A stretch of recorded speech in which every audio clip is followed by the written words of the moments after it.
n'avez pas Jésus, vous n'irez pas au ciel. Jésus est le seul sauveur. Jésus est le Fils de Dieu. Car Dieu a tant aimé le monde qu'il a donné son Fils unique. Donc je voudrais vous enseigner afin que les choses soient claires pour vous. Parce qu'il y a eu trop d'hérésie. Il y a des gens qui se lèvent, qui disent « Je suis appelé à être un enseignant » et visiblement ils n'enseignent que des sottises. C'est grave. Vous savez que ceux qui enseignent seront jugés beaucoup plus sévèrement. Est-ce que vous croyez que c'est facile d'enseigner? Ça demande une grande concentration, pour ne pas dire de bêtises. Parce qu'une seule chose enseignée peut affecter durablement la vie de quelqu'un, positivement ou négativement. Parce que quand nous prêchons la parole, il y a une puissance qui se dégage, il y a une autorité. Le monde spirituel est en activité. Quand nous enseignons, nous affectons l'esprit des gens, et l'esprit des gens étant affecté, leur vie en sera affectée, positivement ou négativement. J'ai toujours été tellement surpris de gens qui disent « Ah, moi je suis enseignant » ou « Je suis apôtre ». Mais savez-vous que quand vous allez arriver au ciel, Dieu vous dira réellement qui vous êtes. Et vous avez pu tromper les hommes, vous avez pu vous faire plaisir avec des titres sur cette terre. Il faudra rendre des comptes. Et moi je ne voudrais pas avoir honte devant les anges en disant « Seigneur, je suis pasteur » et que Dieu me dise « Mais je ne t'ai jamais nommé pasteur, je ne t'ai jamais oint pour ça. » Waouh! La honte éternelle. Je veux faire ce que Dieu me dit de faire. Ok. Donc il faut enseigner, il faut comprendre comment ça se passe dans l'Église. Alors je voudrais d'abord commencer avec le mot consécration et ordination. Les mots ont de l'importance, vous savez, parce que les mots désignent quelque chose. Nous avons été créés par les mots. Waouh! Vous êtes le produit des mots. Waouh! Parce que Dieu a parlé. Quelque chose est sorti de sa bouche qui s'appelle des mots. Et ces mots-là ont créé votre existence et la mienne. Nous sommes le produit des mots. Et nous continuons à être le produit des mots. Les mots ont une importance dans notre esprit, ils sont analysés d'une certaine façon et ils produisent quelque chose. Ils produisent l'action, la vie. Ils nous mettent en mouvement et ils déterminent en fonction de ce que nous les acceptons ou les refusons, les mots. En fonction de comment nous les analysons, ils déterminent ce que nous allons être. Non, je vous dis, la puissance de nos paroles. Oh. Souvenez-vous que si Dieu a des paroles puissantes, nous avons aussi des paroles puissantes. Parce que nous sommes créés à son image. Nous sommes le produit des mots et nous produisons des mots qui produisent des effets dans la vie des gens. Il faut donc faire très attention à ces paroles et il faut faire très attention aux mots que l'on utilise quand on veut enseigner. C'est pourquoi Dieu a utilisé l'apôtre Paul et lui avait donné un grand talent d'intelligence pour bien utiliser les mots, les peser et les utiliser pour des explications. La consécration, au sens biblique, c'est la mise à part. Dieu va toujours te mettre à part quand il a décidé de t'utiliser, de t'amener dans une direction pour travailler ou faire un travail pour lui. La mise à part est quelque chose de mystérieux et de particulier. On se sent isolé, on se sent seul, on arrive à une totale dépendance uniquement de Dieu. Il y a des gens qui sont appelés et ils me disent « Oh, je me sens si seul, j'ai l'impression que personne autour de moi n'est en train de comprendre ce que je vis ou n'est en train de m'aider. » Et là, la chair commence à parler. Et j'aimerais tellement qu'on m'encourage. Oh, mon ami. La mise à part fait que tu dois dépendre de Dieu et n'attendre aucun encouragement des hommes. Parce que c'est le Seigneur qui va t'encourager. Et c'est la foi en la parole puissante qui doit t'encourager. Les plus grands encouragements que je reçois quand je suis faible, je les reçois par les promesses de la parole vivante et efficace de Dieu. Et merci pour tous les encouragements qui nous viennent de la bouche des hommes. Mais là encore, il faut du discernement, car il y en a qui vous encouragent pour mieux vous séduire, pour mieux vous tromper. Il y a des gens qui passent de la pommade dans le dos, et nous connaissons comment s'appelle cet esprit. Il suivait l'apôtre à un moment donné. Il s'appelle l'esprit de Python. Des gens qui sont hypocrites, qui ne savent pas se battre, qui ne savent pas défendre des causes, qui excusent toujours tout, qui sont permissifs, qui ne veulent pas aller au combat pour dire à leurs enfants non. Dire non requiert de la force de caractère, de la force d'âme, requiert la puissance du Saint-Esprit. Dire non, quand il faut dire non, relève de la noblesse de la vie chrétienne. Il y a des moments où il faut dire non à des gens. Il faut dire non aux enfants. Et il y a des gens qui sont très faibles et qui, au nom de l'amour, diront oui, fais ce que tu veux. Ces gens-là encouragent facilement dans l'hypocrisie. Ils viendront vous voir et vous dire « Oh, je t'encourage !» Et ils n'ont même pas écouté ce que tu as dit. « Oh, je t'encourage ! C'est bien ce que tu as fait » avec un grand sourire. Mais au fond d'eux-mêmes, ils s'en fichent totalement. Ce qu'ils veulent juste, c'est attirer, capter ton attention. Je fais très attention aux louanges et aux encouragements, parce que la vraie louange me vient de la parole de Dieu. La vraie louange est celle que mon maître me donne, parce que c'est lui qui va me couronner. C'est lui qui a le pouvoir de me couronner et de construire ma maison au ciel. Mes pensées ne sont pas vos pensées. Il faut donc quitter. Quand Dieu vous appelle à faire quelque chose, il faut vivre cette expérience de la mise à part. Tant que vous n'avez pas vécu cette expérience de la mise à part et de l'isolement qui est mis par le Saint-Esprit. Dans le livre des Actes des Apôtres, il est dit, le Saint-Esprit dit, mettez-moi à part. Le Saint-Esprit parle, c'est pourquoi il est une personne. Un souffle, une vapeur ne parle pas. Mais une personne parle. Le Saint-Esprit aura décidé dans le ciel et il dira « mettez-moi à part ». Et même l'homme de Dieu pourra l'entendre. Et parfois vous dites « le pasteur ne s'occupe plus assez de moi » ou « il ne s'occupe plus de moi en ce moment ». Soyez spirituel. Le Saint-Esprit a dit à l'homme de Dieu « mets-moi à part ». Ça veut dire laisse la personne commencer à faire une expérience de cœur à cœur dans son appel. Alléluia. Il y a une mise à part. Et si Dieu t'a appelé à faire quelque chose et que tu sens à un moment donné que tu es isolé, bénis le Seigneur. Et vis cet isolement comme une mise à part. Être mis à part, c'est être mis quelque part. Waouh. Je n'avais pas prévu cela. Être mis à part, c'est être mis quelque part. Être mis à part, c'est être mis quelque part. Être mis à part, c'est être mis quelque part. Et où est-ce que le Saint-Esprit va te mettre?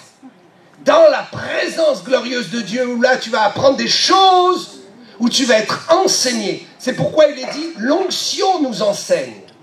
Waouh! Est-ce que ça veut dire que tout va être enseigné par l'onction? Non! Ça veut dire qu'à un moment donné, l'onction m'enseigne quand je suis mise à part. C'est à ce moment-là. L'onction va m'enseigner. Je vais vivre une expérience de cœur à cœur. Je vais vivre une expérience avec Dieu. Et je vais commencer à m'appuyer totalement sur lui. Et je vais trouver une force surnaturelle qui fera que même si le monde entier me lâche, même si mon église me lâche, même si mes amis me lâchent, je serai debout. Je serai debout parce que la force de Dieu me tient. Alléluia! Il faut vivre cela. Vous savez que les gens les plus honorés au ciel sont les pasteurs. Les personnes les plus honorées au ciel sont ceux qui auront fait quelque chose pour Dieu par appel, qui auront servi le Seigneur. La Bible dit que le monde sera découpé. Oh my God! Quand Jésus va revenir, ce que le diable a voulu faire, Dieu va le faire glorieusement. Il va découper les régions du monde. Je pense qu'il y aura 12 régions pour les 12 apôtres. Et qu'au sein de ces 12 régions du monde, il y aura des régions qui seront décomposées. Et certains recevront le gouvernement d'un pays tout entier, d'un quart de région tout entier. D'autres recevront le gouvernement d'une ville. L'ordination, on ordonne. C'est-à-dire qu'on reconnaît officiellement le ministère et on libère l'œuvre et le ministère de quelqu'un. Quelqu'un a été consacré, il a évolué, il a fait ses preuves, il a été brillant. Nous sommes certains maintenant, nous avons prié et à maturité, nous disons, ok, Dieu nous demande de libérer ce ministère maintenant et cette personne, afin que cette personne gère elle-même son appel. Alors il y a les 5 ministères, Éphésiens 4, 11, qui sont attachés à l'Église. Et il y a tous les autres ministères et toutes les autres œuvres que l'on appelle les bras de l'Église, les branches de l'Église. C'est pourquoi l'apôtre dit, si un membre souffre, tous souffrent. Et si vous connaissez cette comparaison avec le corps humain, si le pied dit je veux faire ce que la main doit faire, il y a un problème, chacun doit être à sa place. Ça veut dire qu'il y a les 5 ministères, mais il n'y a pas que ça. Il y a tous les autres ministères, toutes les autres œuvres, tout ce que Dieu demande particulièrement à des gens de faire, qui parfois est absolument unique. Absolument unique. Demos Shakarian était un homme extraordinaire, un Américain. Et Dieu l'a emmené dans un songe dans la vallée des ossements desséchés et lui a donné la vision de faire des petits déjeuners pour les hommes d'affaires. Ce fut extraordinaire. Et jamais personne n'a fait la même chose. Tout le monde a surfé sur son courant, sur sa vision, mais il a fait une œuvre extraordinaire. Il n'était ni pasteur ni évangéliste, mais il était un bras de l'Église. Assis lui-même dans une église locale, avec sa vision et son ministère, et il travaillait pour l'ensemble des églises, le corps du Christ universel. Je crois que les 5 ministères sont attachés à l'église locale, et tous les autres ministères sont assis dans une église locale et travaillent, comme les 5 ministères, travaillent pour l'ensemble du corps de Christ universel. C'est pourquoi, si vous avez une vision, si Dieu vous a appelé à faire quelque chose, il faut vous asseoir dans une église locale, là où vous aurez un père spirituel, un gars très spirituel qui saura vous aider à rentrer dans votre vision, qui va vous apprendre, qui va vous enseigner, qui va vous montrer comment faire pour réussir. Parce que lui-même a de l'expérience et lui-même est loin. Il va donc vous permettre de démarrer à un niveau où lui-même aurait bien voulu démarrer quand il a commencé. Il y a un témoignage bouleversant d'un pasteur qui a été pasteur pendant 15 ans. Il a hérité d'une église facilement aux États-Unis, c'est facile. Vous savez, tous les gens vont à l'église. Tous les gens donnent vraiment leur dîme au Seigneur. Ils sont prospères, ils donnent l'argent. Et c'est facile de construire un temple. Et c'est facile aussi de démarrer une église et de commencer à prêcher. Les gens aiment venir à l'église. Et ce pasteur avait démarré dans le ministère de pasteur, facilement, comme ça. Il n'y avait pas eu de discernement, de consécration, d'appel, tout le processus normal. Et cet homme est mort. Il arrive au ciel, et la première chose que Jésus va lui dire, « Fils, tu n'es pas pasteur. Tu n'es pas pasteur. La honte s'empare de la personne qui commence à trembler, à avoir des sueurs et à être angoissée et reconnaît effectivement que Dieu ne l'avait jamais appelé à faire ça.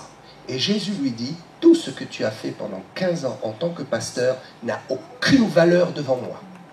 Waouh! Autrement dit, ça ne sert à rien. Tu n'as pas fait ce que moi je voulais.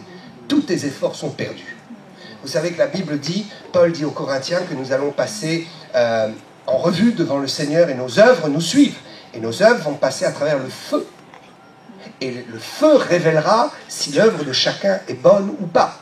Il y a des gens qui font des tas de choses sur cette terre, ça va rester dans les flammes, ça va brûler. Non, je dois vous prêcher le vrai évangile. Il ne faut pas vous tromper, je n'ai pas le droit de vous tromper. Il y a des gens qui sont dans l'activisme, ils font des choses pour Dieu, et ils empoisonnent tout le monde. Ils font même des choses, ils pensent qu'ils sont un peu, vous connaissez l'histoire de la mouche du coche.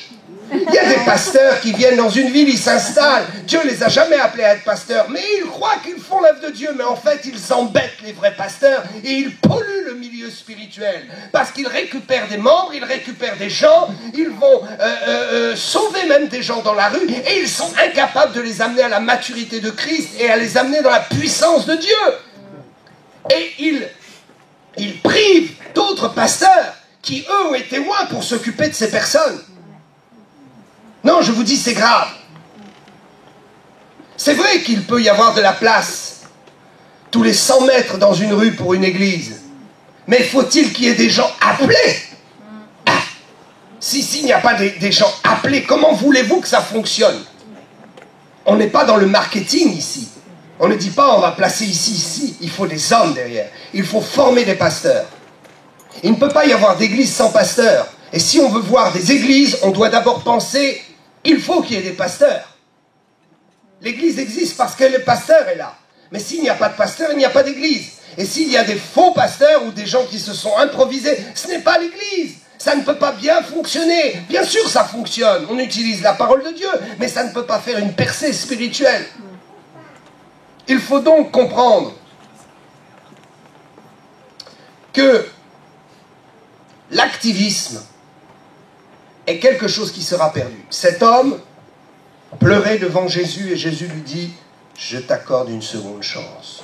Tu vas retourner en bas sur terre, tu vas arrêter ton ministère de pasteur, tu vas le donner à quelqu'un qui est vraiment appelé, tu vas confier tout cela, parce que cette église-là, ça ne t'appartient pas, ça m'appartient. » Je dis parfois à des pasteurs qui ne veulent pas m'inviter à prêcher, je leur dis « Vous allez rendre des comptes un jour devant Dieu. » Parce que vous pensez que c'est votre église, que vous avez le droit de décider qui prêche. Mais c'est le Saint-Esprit qui décide qui prêche. Et si le Saint-Esprit vous a demandé de me faire prêcher, que vous ne le faites pas, Dieu vous redemandera des comptes en disant « Tu as outrepassé tes fonctions et ta responsabilité. Tu as volé dans mon royaume, car l'église m'appartient. L'église appartient à Jésus. Et quand le Saint-Esprit demande quelque chose dans l'église qui appartient à Jésus, nous devons obéir. Il y a des gens qui disent « Oh, mais moi, l'église appartient à Dieu, je ne la gère pas. » Mais quand le Saint-Esprit envoie un orateur nouveau, ou quand le Saint-Esprit dit « Libérez-moi 10 minutes pour que telle personne parle de son projet », alors on verrouille tout. Et on dit « Dieu reste à la porte ». Nous devons vivre des églises dans l'esprit. Nous devons vivre dans l'esprit. Je suis toujours attentif à ceux qui nous visitent. Et dans la majorité des cas, je sais que si des gens nous visitent, c'est Dieu qui les envoie. Donc il faut bien leur laisser un peu la place par moment. Parfois, ce n'est pas Dieu qui les envoie, c'est eux qui veulent nous visiter. Donc on respecte le programme. Mais il faut être sensible au Saint-Esprit. C'est ainsi que cet homme est revenu sur terre et qu'il a écrit un livre et qu'il a arrêté le pastorat et qu'il a dit « Ouais, j'apporte le témoignage que vous pouvez faire même toute une vie comme pasteur, si Dieu ne vous a pas appelé, ça va tout brûler dans le ciel. Il ne vous restera rien et vous n'aurez que vos yeux pour pleurer, pour dire « J'ai fait un truc, je me suis débattu, j'ai fait des efforts, j'ai souffert, mais ça ne sert à rien. Moi, je ne veux pas souffrir pour rien. Moi, je ne veux pas faire des choses qui ne servent à rien. Je veux faire uniquement ce que Dieu me demande, c'est déjà beaucoup. » Donc, il y a la consécration. On consacre. Parce que Dieu établit. Alléluia. Alléluia. il y a la consécration. Et derrière la consécration, nous savons que Dieu va établir, donc, il y a l'ordination. Ce ne sont que des mots, certes, mais retenez le principe, comment Dieu fonctionne.